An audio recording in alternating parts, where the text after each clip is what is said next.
Welcome to the second part of the Indic Past series, in which I am going to decipher the legends of Skanda, known as Subramanya or Kartikeya. In the last episode, we ended by saying that Vaivasvata Manu, who was the progenitor of many of the races of India, had worshipped Skanda in his mantra on Indradvaja. This means Skanda or the worship of Skanda had existed before Vaivasvata Manu's times.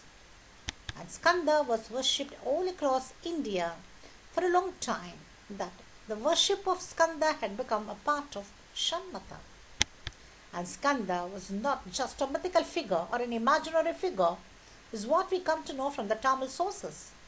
He was a real life figure who lived in flesh and blood, founded a dynasty, inaugurated the Tamil Sangam Literary Assembly. Since he was a real figure and was worshipped by Vaivasvata Manu, we are getting a new insight into the Indic past, that the past history must have started before Vaivasvata Manu. And it is necessary to include the life and history of Skanda also in our understanding of Indic past. So we should know the life, history and time period of Skanda to properly formulate the chronology of the Indian history. Therefore, in this episode and in the upcoming episodes, I am going to decipher the legends of Skanda. To begin with, I am taking up Vishaka legend. Skanda himself is known as Vishaka. There is another concept that he was born in the start, Vishaka, whereas we have a contrary idea given by the Tamil Siddha called Bogar, that he was born in Pushya Nakshatra.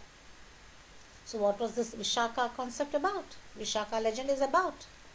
We will discuss in this episode. The next legend that I am going to talk about is how Skanda as a human being was elevated as the commander-in-chief or the Deva Senapati of the Devas. The third legend that I am going to talk about is how Skanda conquered the Shura, that is Shura Padma, popularly known as the episode of Shura Samhara in Tamil lands. The other ones will be taken up in the subsequent video. When we are going through the legends of these three, we come to know that there is some geological or some cataclysmic evidences, instances that had happened during the time of Skanda, that it is possible to decipher the time period also or the place where such events had taken place. Let me continue. In the last episode, we talked about the inscriptional evidences from the Chola kings. King Rajendra Chola I traced his ancestry from Surya, the sun. And Valmiki Ramayana also traces the ancestry of Rama from the same Surya. However, Rajendra Chola's son Veerarajendra traces the ancestry from Vivaswan, not exactly Surya. Though Vivaswan is another name for Surya, there is a qualitative difference when we say it is Vivaswan. So Surya has many meanings. In each of it, there is some attribute or some quality attached to it. For example, when it is said that he was Vivaswan, the root word is Vivasvat, which means shining, then diffusing light, brilliant light, etc. So does it mean that Surya was not shining before that? That question comes. And here I would like to tell the viewers about other name Bhaga. Surya is also known as Bhaga. There is a verse in the Tamil Sangam text called Kali Togai, verse number 25, where it is said that Dhritarashtra was like the sun Bhaga. Because Dhritarashtra is blind, Bhaga also is blind. Can the sun be termed as being blind? Yes, he was blind when he was scorching everybody alike, not making any discrimination between the good and bad, and scorching everybody. That sun is known as blind sun or Bhaga. So that means that sun is very hot. The sun that is very hot, maybe during summer or in certain years when it is very hot with less humidity, the sun is said to be Bhaga. So for the every word that is being used, there is some etymological meaning behind that, based on some kind of qualitative references. Here, when it is said that the progenitor was Vivaswan, he was that sun was giving more shining, or that is was giving more light all around. That means until then there was not much light. Even though Surya and Vivaswan were the same, by having said that the progenitor was Vivaswan, it is a reference to the time period when the sun's light started growing and then falling over larger area. So this is likely to be a reference to the end of Ice Age and the beginning of Holocene. And only after this sun had come into being, Vaivasvata Manu also came into being, and Vaivasvata Manu was unanimously treated as the first ancestor for all these three kings. Now, looking at other references, here I am showing a reference from Brahmanda Purana, where there is an idea about Vivaswan given. Vivaswan, the son of Aditi, the first among the planets, the sun god, was born in the constellation of Vishaka in the Chakshusha Manvantara. Two information are given. One is Vishaka, and Vishaka was the other name for Skanda or Muruga or Subramanya. Here, Vishaka star must have been existent at all the times in the zodiac, but that name could have come into existence only after Skanda or with Skanda, because only in the Skanda episode we are coming across the formation of Skanda, and there is a legend of Skanda also being himself born as Vishaka or Shaka, Naigameya, etc. So therefore, the Vivaswan, the sun Vivaswan, or the sun that was starting to give more shine and more sunlight, came into being after Skanda's times. And there is another word here, Chakshusha Manvantara. So born in Vishaka in Chakshusha Manvantara means Skanda had existed in Chakshusha Manvantara, whereas Vaivasvata Manu had come after him. And after Vaivasvata Manu's name only, we have got the present Manvantara's name as Vaivasvata Manvantara. Chakshusha Manvantara is the previous Manvantara. And here the question comes. A Manvantara goes for about some 30.67 crores of years. So how to allot the time, or at around what time Skanda had lived or Vivaswan had come into being? Did they come into being so many crores of years ago? That question comes. But here we should see a kind of discrepancy here. 30.67 crores means nearly 300 billion years ago. And Himalayas was formed only 40 million years ago. So around 300 million years ago, even Himalayas was not formed. The Indian landform itself was not existent, because the tectonic movement had not yet started then forming the Indian landmass. So the Manvantara of a duration of 30 crores of years or 300 million years should refer to a larger scale idea of a human species that was in existence.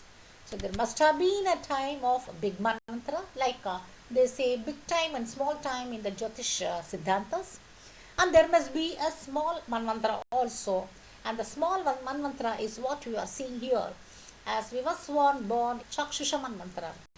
And with the birth of Vivaswan, the Vaivasvata Manvantara had come. So Chakshusha Manvantara must have just preceded the Vivaswan's time or Vaivasvata Manvantara. Now from this let us start looking at the legends given in our Itihasas. Let me begin with the legend narrated by sage Markandeya to the Pandava brothers in Mahabharata. He begins his legend by talking about a fire called Adbhuta fire. This was formed out of the solar disk. But then came a time it retired to the forest and was about to die, says the sage. So this seems to imply the forest fire, which is naturally forming due to the sun's hot rays. But by the time that it is going to die, it means the sun's heat was not enough to light up a fire in the forest. This can happen only during the ice age or before the Holocene had started. The sage also says that Adbhuta was fond of the 7 Rishipatnis, and this is the Saptarishi Mandala, and the wife of these Saptarishis were the Rishipatnis whom Adbhuta desired. This may sound atrocious, but by this kind of stories, they have conveyed something else which we have to look into. The sage also talks about a character called Swaha, the daughter of Daksha Prajapati. So this also is not a human character, but some kind of metaphorical character which we have to investigate. Swaha was fond of Adbhuta, whereas Adbhuta wanted to go after this Rishipatnis. So what happened was, Swaha impersonated the Rishipatnis and cohabited Adbhuta. So like this, she was able to impersonate 6 Rishipatnis, whereas she could not impersonate Arundhati, the wife of Vasishta, because she was steadfast in her position. She did not move away from her position behind Vasishta. Whereas the Arundhati Vasishta's alignment in a specific way, which didn't change at all, was mentioned here by was noticed here around the time this ice age was running or about to come to an end. And Markandeya also says that because of the intercourse of Swaha with Adbhuta, impersonated as the 6 Rishipatnis, Skanda was born. And Indra had approached Skanda to redesign the zodiac by saying that Abhijit had left to the forest being jealous of the elder sister Rohini. So what does this mean? Here I am showing you the sky map where Abhijit is shown here at the bottom, which is nothing but the northern direction, and you can see Rohini right on top, that is overhead, and they are in a same alignment which continues even today. That is, they are in a straight line only, that is 180 degrees away from each other. So what did he convey by that will be discussed in a future video, but here it is enough to say that Indra wanted Skanda to do something about the zodiacal count. Here I am showing you the Saptarishis just to show the positional alignment of the stars, and here I am showing Kritika star just close to Rohini. Indra says, since Abhijit has retired to the forest, Skanda must promote Kritika as the star substitute for Abhijit in the zodiac. So this is the Kritika star, which has 6 prominent stars in its count. And this Kritika star was elevated as one of the stars of the zodiac by Skanda. And one information here about the Kritika stars is that they are considered as the wives of the 6 sages. See, the 6 sages have been impersonated by Swaha.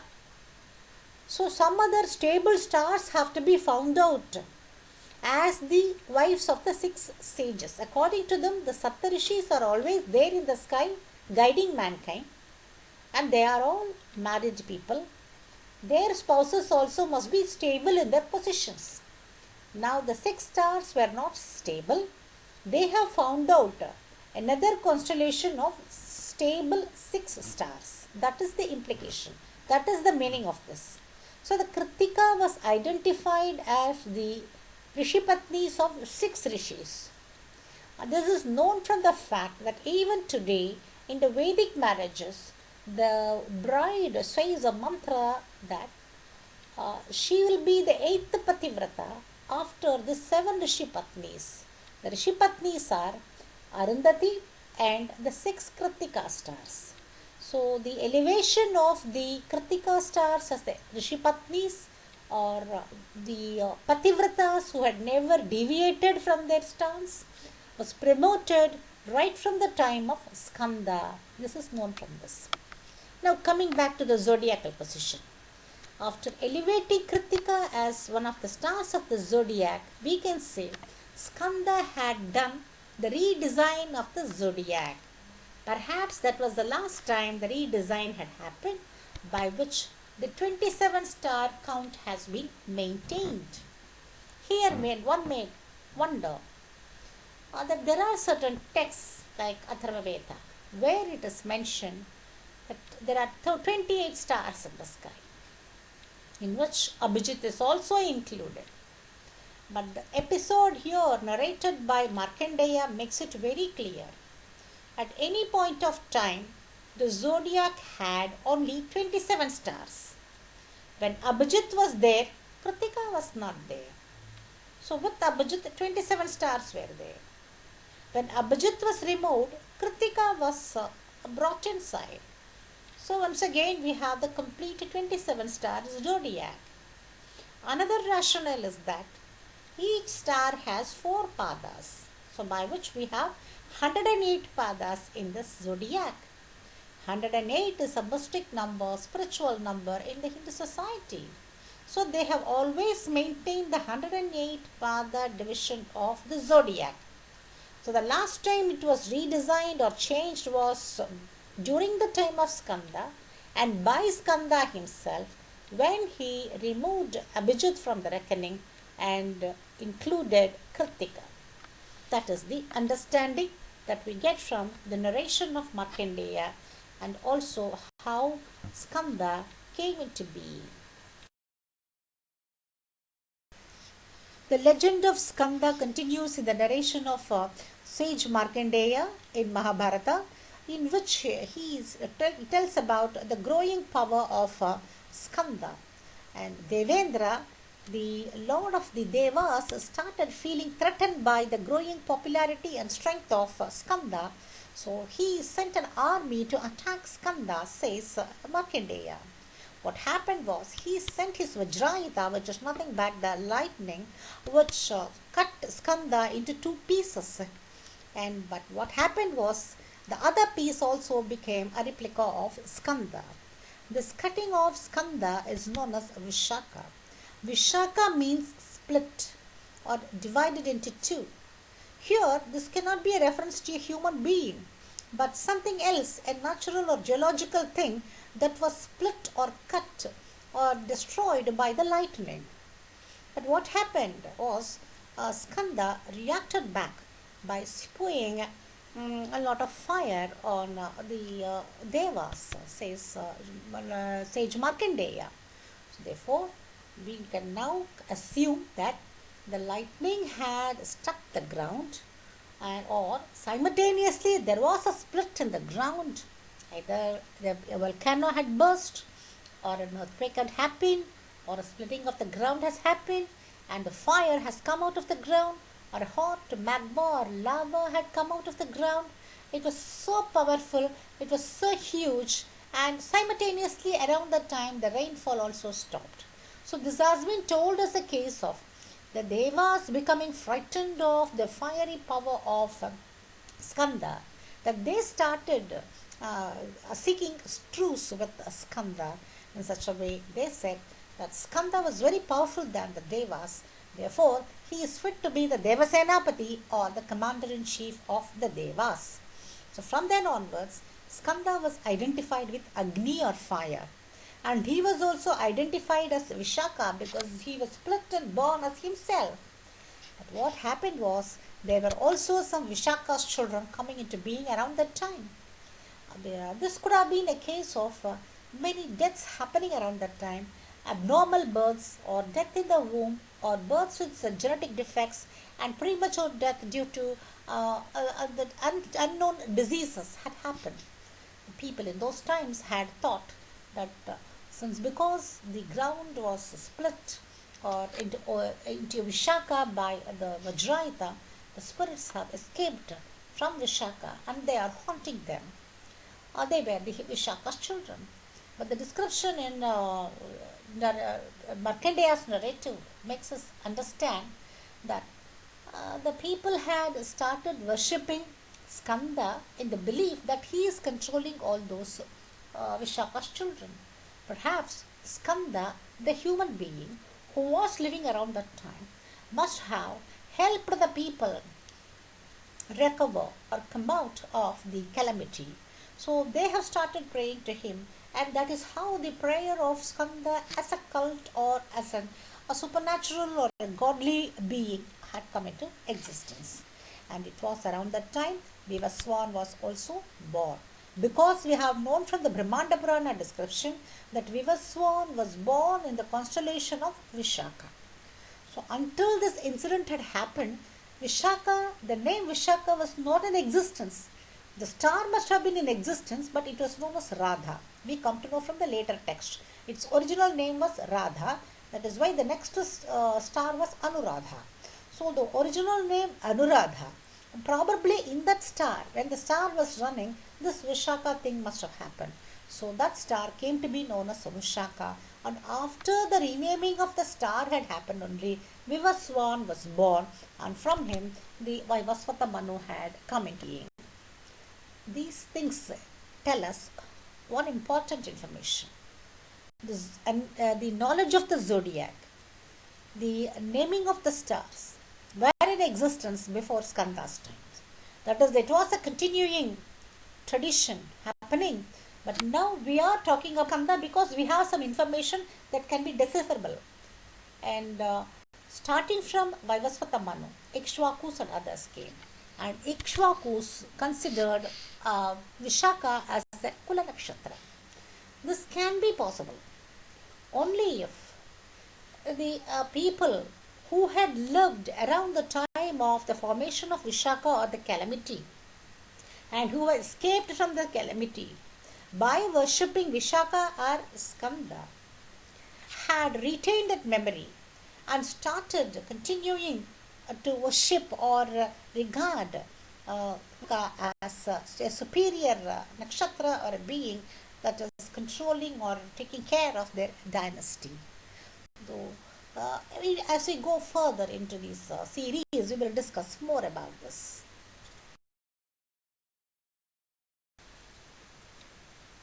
The next legend that I am going to talk about is Shura Samhara, which is very popular in Tamil lands. And there are the legends of Shura Samhara with slight variations in many Tamil texts. And I am going to rely upon Adi Shankara's version here given in Subramanya Bhujangam. Adi Shankara has talked about three Asuras, Shura, his brothers, Taraka, and Simhavaktra, who were all giving trouble to people, causing them to die, and very fierce. And Skanda was fighting with them, and he finally vanquished them. These three Asuras were not human beings by the description of it and even the meaning. Shura means powerful, Taraka is star, Simhavaktra is lion faced, and all these three were the sons of Vajranaga. By the very name Vajranaga or Naga, we get to the conclusion that it is about the magma or lava explosion from the volcanoes. Because there is a Tamil verse in Paripadal which gives a description of a bursting of a volcano for Tripura Samhara done by Lord Shiva. It is said, Naganana Malai Villaga Movagai Arayil Voradal Ambin Muliya. This is nothing but a description of how a volcano bursts out. Here I am showing the features of a volcano with a bow and arrow superimposed on it. The contours of the hill of the volcano is the bow. On the string is the magma, that is the bottom, that is the horizontal one. And the arrow is spewing fire from the bottom. That is a description. So having the hill as the bow and the magma as the string, fire is being burst out from the volcano, from this bow and arrow of Lord Shiva. That is how it is being described in Paripadal. So this exactly matches with how a volcano bursts. Similarly, Shura, Taraka, and Simhavakra must have been volcanoes that had burst during the time of Skanda. But Shura was giving a lot of trouble, and Skanda was chasing him, and he just ran into Shura, ran into the ocean, and at last he even became a tree, it is being told. Here I am showing the picture of a forest devastated by the lava from the volcano. So, in this kind of the devastation, the leafy parts are being destroyed, but the tree trunks remain in such a way we come to know what is called this lava tree. This is fossilized. So, lava trees. So, there is scope to believe that the lava burst from the volcano called Shura finally ended up in becoming tree trunks, which were all cleared by Skanda in course of time. The legend says that the Shura was hidden in the tree, and Skanda killed him by bursting open the tree, that is, destroying the tree. And by then, Shura had become the cock and peacock, which Skanda had taken up as his emblems. What this could mean is that because of the destruction caused by this bursting of the volcano, Skanda has cleared the lava trees and other areas, and only two living beings, living things have survived the destructions. They were cock and peacock, which have been adapted by Skanda as his emblem. So here now the question comes, since it is all about some magma explosion or volcanic explosion, the probable area or location of these events must be in Southeast Asia, because there is a string of volcanoes here in the Sunda Trench, what you call it is called as Sunda Trench, and India is slightly away from this area. And this Sunda land or this Indonesian region where these volcanoes are found in plenty, that comes in the equatorial region where sunshine was available in those days, where human people must have been concentrated, habitations must have been concentrated in those regions. And looking at the names of the volcanoes here, we are pleasantly surprised to know that they are all the names of the Asuras of the Hindu legends. Here I am showing Mount Tarakan, it is a volcano. Many such volcanoes are there. There is a tendency when people can say that Hindu kings have gone over there and named them, but it is not possible to name too many volcanoes after the names of the Asuras unless the people who had been living there had recognized them in those names. This is Mount Tarakan, and this is Mount Toba, which burst some 70,000 years ago, and this could have been the Tripura Samhara, the first ever mention of the Samhara by any god, Hindu god. That is, here the Lord Shiva had destroyed Tripura, it's known as Tripura Samhara, and Mount Toba could be the location of that. And here I am showing another volcano, which is Mount Krakatova, which burst even last week. This could be a case of Karkotaka. See, all these mount names, that is the volcano names, or not only the names of the Ashura, but also mostly of the snakes found in the Hindu legends. And here I am going to show another one, which is Mount Salas. What is special about it is that this has a research history behind that. It is found out this volcano has burst 12,000 years before present, and that we will be discussing later. Another one I want to show here is Pura Besaki, which is also which is a remnant after a volcano burst, which I will talk later. And here I am going to show a place called Madura. Today it is known as Madura, and this reminds us of southern Madurai, where Skanda was located as per Tamil texts. It was in southern Madurai. Skanda was ruling the country, and he started the Sangam assemblies only there. We don't know whether this has any connection with that southern Madurai. We will discuss later about it. But for the time being, what we have to know is all these regions are infested with a destructive volcano. And whereas Tiruchendur is here, the Shura Samhara was done here as per the legend. Even today, the festival of Surasamhara is being celebrated here in Tiruchendur. So there is every possibility to say that the people who had been living here near the equator had been tormented by the volcanic disruptions like Shura, Taraka and others, and they had escaped or just run away from this place to southeast India. One may ask, why not to Sri Lanka, which is more closer to that? Sri Lanka could not be a possible location because whenever the volcanoes have bursted, there was a disturbance in the earth also. That is, earthquakes have happened because of the tectonic subduction happening in this place. So every time it happens, tsunamis have been generated, and they'll be attacking the eastern and southern shores of Sri Lanka. So naturally, people would not have come there. Whereas places in southeast India were in tsunami shadow region. Tiruchendur was a tsunami shadow region, as was known from the tsunami that hit in the last decade. So people could have escaped there, ran over there to the safety and fear to there, and that was the last refuge for them, and that is how Tiruchendur came into existence. And by this we can say the festival of the Shura Samhara in Tiruchendur must have been the oldest continuing festival in the world.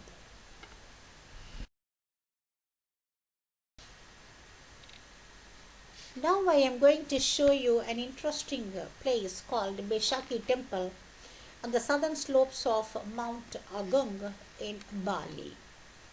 Mount Agung is known as the Meru. It is a very huge and active volcano, and on the slopes of it you find this temple dedicated to many gods, of whom the trinities are very important. That is, Brahma, Vishnu, Shiva temples are here, and then there is a spiritual background to this also. Like people have prayed to these gods here so that they will be safeguarded from the destruction of this Mount Agung or Meru. And people call this as Pura Besaki temple. Pura is a temple and Besaki is the name. They have named it, they think this name comes from Vasuki. Vasuki is actually the serpent, which is nothing but the magma, and which is churning the Meru, the Mount Meru, in such a way that it is just going forward and backward. Because of that, all the inner materials, that is material from inside the earth, is just coming out. So they think that this is Vasuki. The name Vasuki has become Besaki. But we know that Besaki is more connected with Vishaka. Beshaka, Vishaka, Besaki sounds closer to Vishaka only.